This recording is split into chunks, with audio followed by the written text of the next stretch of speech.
There we go, it's started. Okay, so welcome, good morning, good evening, and hello everyone. Very nice to be here with you and share some ideas about playing this time, the joy of play. We have been launching as a TGfU SIG some webinars, so we will soon publish a newsletter with more because our intention is to create an educational resources that can be used by anyone who is interested in working with games and play and share some ideas. So I would be very much interested in sharing comments and ideas with you at the end of the presentation so that we can engage in a dialogue. Let me tell you some things. First, my name is Aspasia Dania. I'm coming from the Kapodistrian University of Athens in Greece. At the moment, I am the chair of the Teaching Games for Understanding Special Interest Group. And we are trying to broaden the interest in game-based pedagogies and play-based pedagogies, not necessarily in team sports, but in every kind of activity, either in physical education or in sport that involves games and play, with all the cultural specificity involved, because in each country, games and play are not considered similarly. So I would be interested in listening to your ideas at the end of this presentation. Let me start with sharing the presentation, and please let me know that you can see the PowerPoint. Okay, thank you so much. Let me put the slideshow here. So as I said, we're going to be launching a series for this year of webinars and blogs in order to engage as much as we can in communicating the ideas of games and play internationally. You are also welcome, if you feel that you have something to share some blogs with us, and either focusing on physical education or sport. And also, as part of our participation in conferences and generally in our international representation, we are also going to hold some workshops. And for anyone who is interested, we're going to launch some ideas for collaboration and research projects. So please contact us in case you are feeling like to engage in these activities.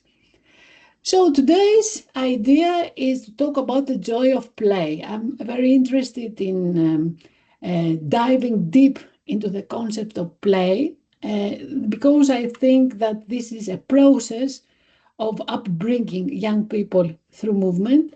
So I really advocate for play-based pedagogies and not only game-based pedagogies.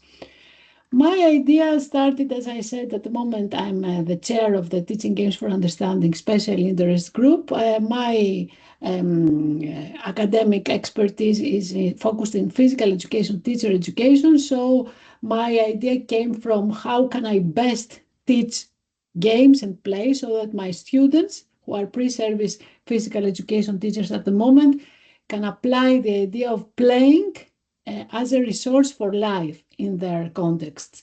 So I'm trying to engage in games and play as deeply as I can in order to be able to sensitize my students as well. So when we start to discuss about play and play-based learning, first of all, we certainly need to see what do we mean about play-based learning and why should we care about play-based learning. Actually, I think that play-based learning is an approach, not necessarily one, but a collection of approaches, according which we can help students actively engage with their environment, whatever environment this is. So please, when you think about play, don't think necessarily play in physical education and sport. Think about it, play as a resource for life. Because we believe very much that through this process, holistic development, but not compartmentalized, but as something whole and rhizomatically spreading, can happen. And this can happen because play encourages what we call a symbolic representation, representing in terms of organizing ideas, constructing context, pretending, exploring, all these activities that are very intense during the process of games and play. What are the core principles that someone could use when working with play-based pedagogies or play-based learning?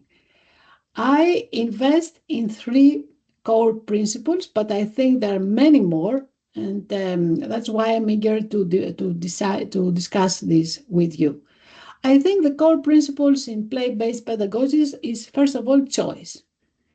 When you give choice to someone, you give them the opportunity to decide. So in this situation, when you give choice to children, you help them make their decisions about play, but you train them about decision making generally.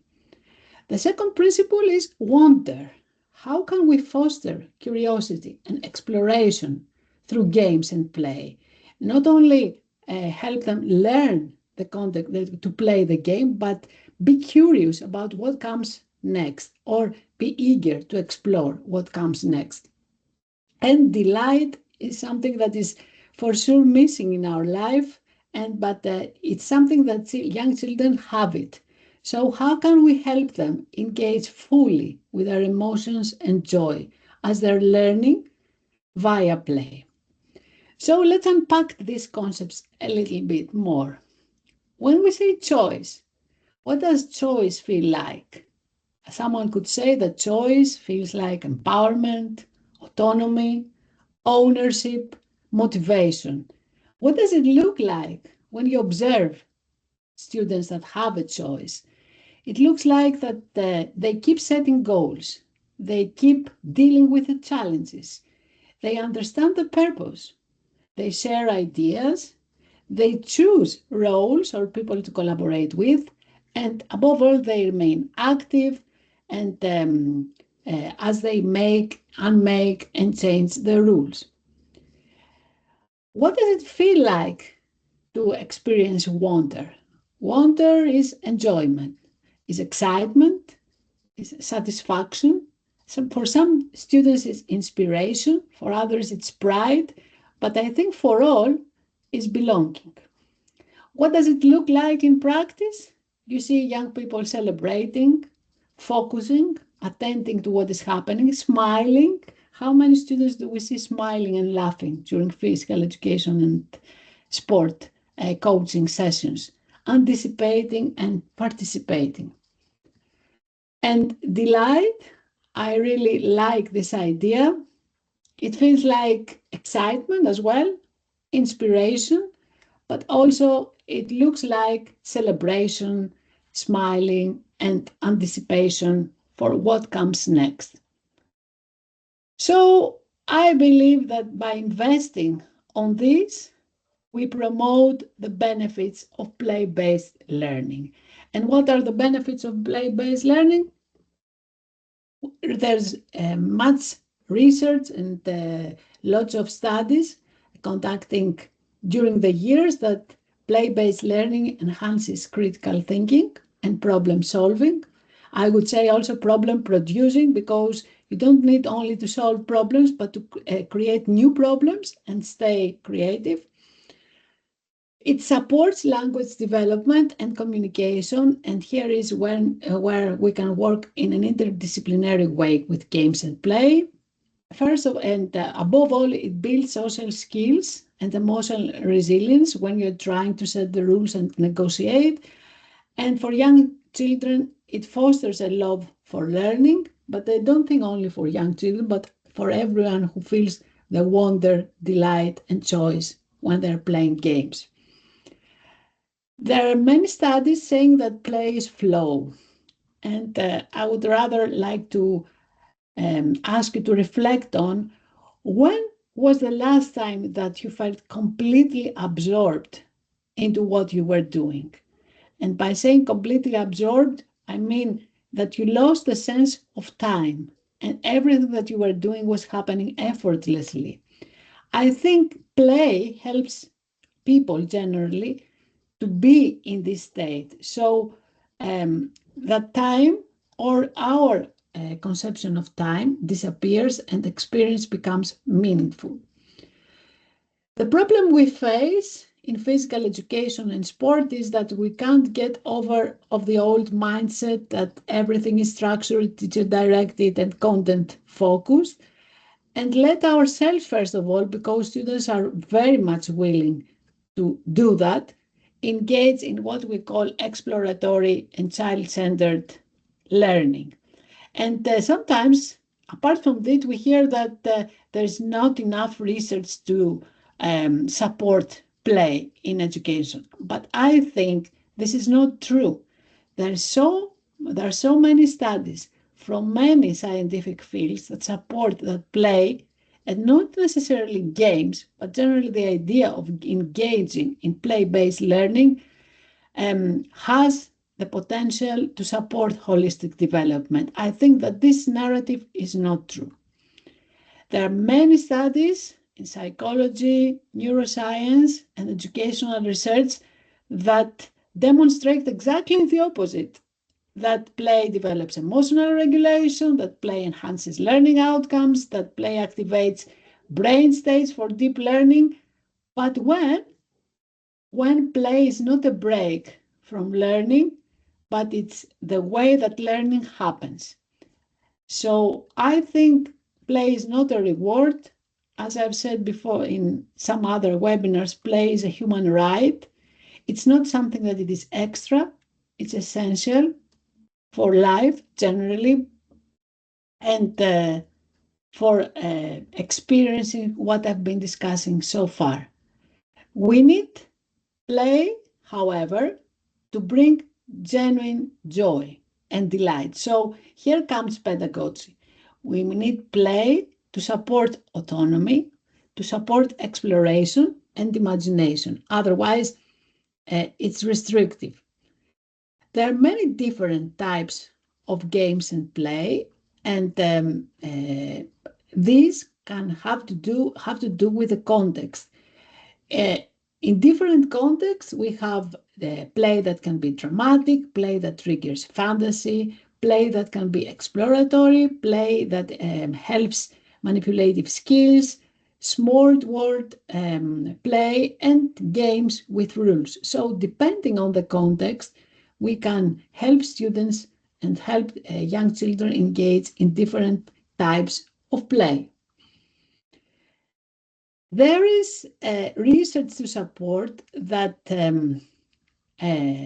there is a bridge between play and flow. When there is low challenge in what is happening, but high skill, playing becomes something that students are either bored or feel disengaged. When there is optimal challenge and skill that is designed according to the developmental stage, then play thrives. Then we have this flow. On the other hand, when there is high challenge in the playing context, but low skills, also we have frustration and anxiety. So as you can see, it's not one type of play that makes the difference. Play cannot be a unifying concept. That's why I think it's very interesting to engage in studies that help you realize what is the best combination of play and flow, of challenge and skill, according to the people that we have with us. But flow, if we talk about play as flow, is not a single experience. When we think about flow, flow is a rich tapestry of interconnected states. Flow means focused concentration. Flow means merging action and awareness. It's the activity itself, it's deeply satisfying, so it's interesting. The reward is interesting. You don't need extra rewards. It's a loss of self-consciousness. That's why in that state, it's easy to collaborate with others because you don't worry in this environment. You lose your self-consciousness and you develop a group consciousness. It's a way of distorting time and getting immersed in what is happening. And also, it's a way of navigating challenges and having a sense of control. So, flow itself, if play is something latent and context specific, flow is also a tapestry of interconnected states. And if we think that we have many people engaging in a playful interaction, then we need to think of what's involved in the combination. So when we talk about focused concentration, imagine during play, a child building something, a structure, a game, and becoming so absorbed that they don't hear their name when they're being called by the teacher or the coach. They're completely immersed into their effort to bring their vision, which may be a new game or play the game better, to life. What we mean merging of action and awareness.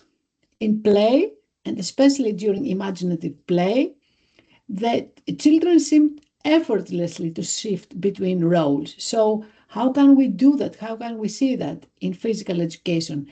Narrating stories while manipulating objects and movements and while their thoughts are flowing together. What do we mean as loss of self-consciousness? Students, children are free to experiment without the fear of being judged. And this we could see that in classes or in coaching sessions that we play games that no one has played before. So it's something new for everyone. And this is easier to be judgment-free contexts. In the sense of control, we can see that in classes or in coaching sessions when students design their own games, they create the rules, they negotiate, they're adjusting the challenges, and it is when they're experiencing authentic agency. Time distortion, as I said before, it's something that 40 minutes of play may feel like 5 minutes, and this is amazing, I think. This is one of the best dimensions for me of flow. And interesting rewards, they don't play the game because they have been practicing skills, so it's a praise or a prize, but they're playing the game just for enjoying the process itself. So based on this, how can we create such playful learning environments? Are there some guidelines that someone can use? I'm not a big advocate of guidelines and of strategies that work best, because I think that in every different context, the things are so dynamic that we cannot prescribe. However, there are some issues that need to be considered before one starts engaging with games and play in this way. First of all, we know that the teacher's or the coach's role is to facilitate.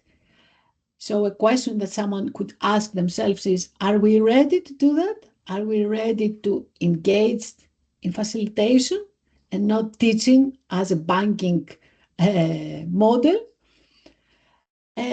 Provide scaffolding that to support students and children's and athletes' exploration. Are we used to scaffolding? Can we build on what we observed in order to scaffold learning, sensing, understanding, grow? We need lots of time spent in observation and reflection so that we can attune to students' interest and interactions. So if someone could advise the teacher, and the teacher could ask, where do I start? Please advise them to start from these 3 dimensions. Secondly, at an organizational level, we need to organize the spaces that we have, and these spaces may be also relational spaces teams, groups, resources, context, outdoor, indoor, whatever, so that we encourage exploration with diverse materials and resources and not necessarily equipment that is, usual in physical education and sport context. Materials that are already there can be used for exploration. And above all, support an atmosphere that is safe for risk taking. And risk taking may be for some children just to say their opinion. So we need to start small, but ensure that the learning environment is safe and supportive. In order to do that, we need to build on teamwork, but teamwork for cultivating empathy. We need role playing and shared narratives so that everyone knows how to support the other from whatever position they find themselves. And we need at the background, apart from teaching the content, to promote communication and conflict resolution skills because, as I said at the beginning, there are lots of instances that negotiation based on the challenge of the game will be needed. So students or children may need to be prepared for that. In terms of curriculum alignment, it's not necessary to just turn our curriculum upside down. We can integrate some play-based learning activities within our already existing curriculum objectives. We don't need to just design the content from scratch. How can we do that? We can adapt some of our activities by the core principles of play-based learning, choice, wonder, delight. And use play also as a tool for assessment and reflection. If you integrate play-based learning in your curriculum, you need to assess it in a similar way and you need to reflect on it on a similar way. It's not just playing and then evaluating with standard-based testing because one does not suit with the other. So if play-based learning is essential for holistic or well-rounding development of young people, we as teachers, educators, coaches, caregivers play a pivotal role in guiding and supporting this learning journey. It's a journey. It does not start and then stop when they graduate school. It's a lifetime process and needs to start very early on as an approach that can enhance the learning experience not only for our students and our athletes, but also for ourselves. Are we willing to experience wonder, joy, and delight in what we are doing? So is there flow for us as well in what we are doing? Not necessarily only for the students, but we also need to feel the flow of experience and to enact our teaching so that we are immersed in it. And it's not something that needs to be done as a chore that's obligatory because we are at a school or at a coaching club. So I think play-based learning needs to start as a collaborative approach that will enhance the learning experience both for our students, but also for ourselves. So if you believe in games and play, you can contact us in our emails or follow us on our site and the resources that we're going to launch in the next months during this academic year. Thank you so much for attending, and please let's try to engage in a conversation that would be beneficial for all. Are there any questions or things that triggered your attention and you're willing to share? Thank you.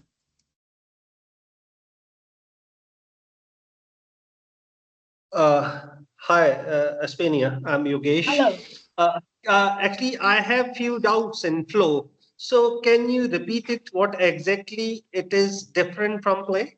Flow. What is flow? flow. Yes, flow is a state that you find yourself in, not only while playing, but in doing whatever you're doing. You can have flow in your academic job. I mean, as I said before, flow is a state that you find yourself and you feel deeply connected with what you are doing at the moment, and you lose the sense of time. It's rewarding because you find value in what you are doing. It's something that can help you grow. And when playing becomes a flowing state, then its benefits for learning and development are much better, instead of when there is no flow in the game, for example, or in the playing. For example, we design a play-based learning environment, and every 5 minutes we change activity.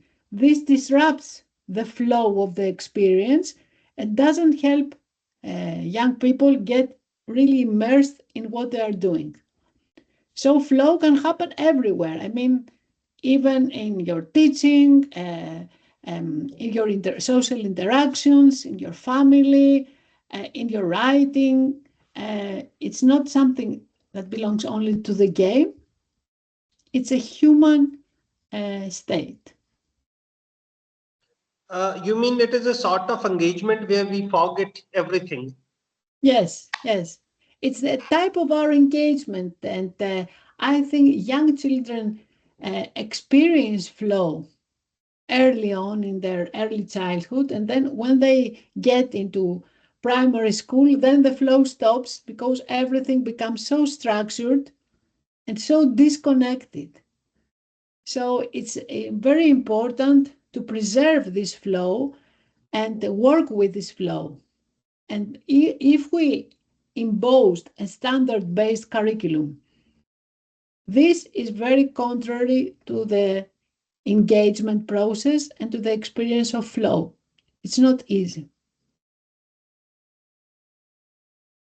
Thank you. Thank you.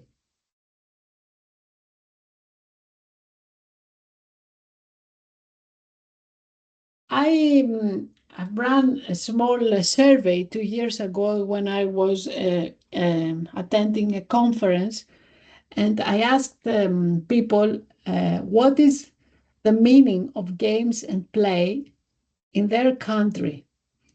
Because here in Greece, when we say games and play, we may mean different things. Do you have anything to share on this? What's in your country the meaning of the words games and play? Hi, Aspasia. My Yes. name is Hello, Pablo. I hello, am from Pablo. Argentina. I All am from right. Argentina. Here in Argentina, when we say the play is a relationship to a free play, okay? Uh-huh. Kids playing with a ball or playing to run or to jump. And when we say game, we want to keep players with an structure, okay, with rules, with mobile, with space. Is more formal, okay. It's more structured the game that they play, okay. I don't know if you Yes, understand. yes, yes. I think it's the similar was the response for many people that answered this question. And thank you, Pablo. Any other comments on this?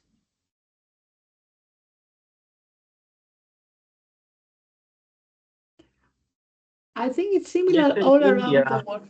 Yes, yes, yes, yes. In India, like games are like it is much organized. I Uh-huh. mean, there are some rules and regulations and all. Okay. Whereas play is concerned, it is like a sort of flow. Like when I say play, so there are less restriction in that. So this is a broader meaning what I could understand from this concept. especially in my country. Okay. Whereas games are more organized and norm-based, and as far as play is concerned, it is free fall, freelancing. I mean, activities, free activities. Yes. And sometimes in this freedom, it's easier to experience the flow. So if we want to prepare our athletes for more structured game environments, for achieving some objectives and for fulfilling some goals, how can you prepare? How can we prepare them to feel the flow of what they're doing? Otherwise, it's very mechanistic if you haven't prepared people to experience this flow without the coach shouting or without the physical education teacher just structuring the environment. I think we need to work early on in supporting people to feel the flow. And if you remember, flow is not something that happens just with organizing a free playing area. It needs to adapt to bridge the skill level with the challenge. So I think in every context we can support experiences of flow, depending on how high we set the challenge and what type of skills are we expecting from our students or athletes. Is it possible to do that when you're working with coaching? Yes, I think that is possible. In the games, the we focus on the intentional learning of a skill or a tactic. We, as teacher, design the game so that desired behavior emerge. Mm-hmm. So, any other opinions on this?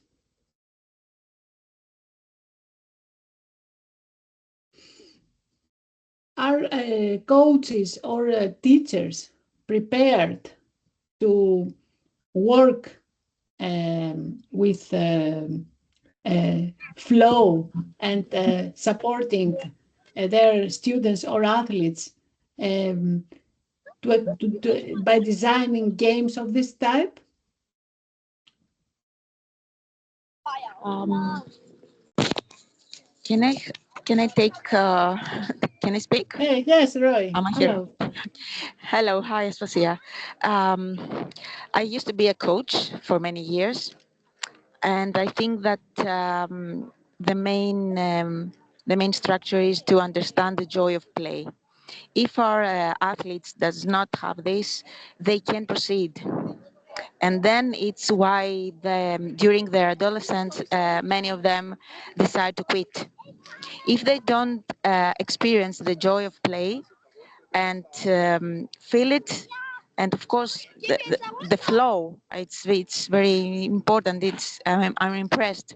The flow, then I don't think that they could engage in their sport, really engaged, because finally there are a very small percentage of our athletes that they're gonna make this thing um, for living, something for living. So what is left is only the joy. Yes, and that's a great point because apart from training people who are now young, these people will have these experiences for a lifetime. So it's important to equip people with the skills and traits and knowledge that can support them to experience a similar situation when they grow up as adults. That's why I agree with investing in flow so that there's a merging of action and awareness. Why are we playing the game? What does it mean to play and collaborate? What does it mean to have the skill or the tactical awareness? And not necessarily just play to compete or play to fulfill some goals. It's a process that the young people invest their life as well. So we need to make it meaningful and rewarding, not only at the technical or tactical level, but at the human level as well. Any other ideas?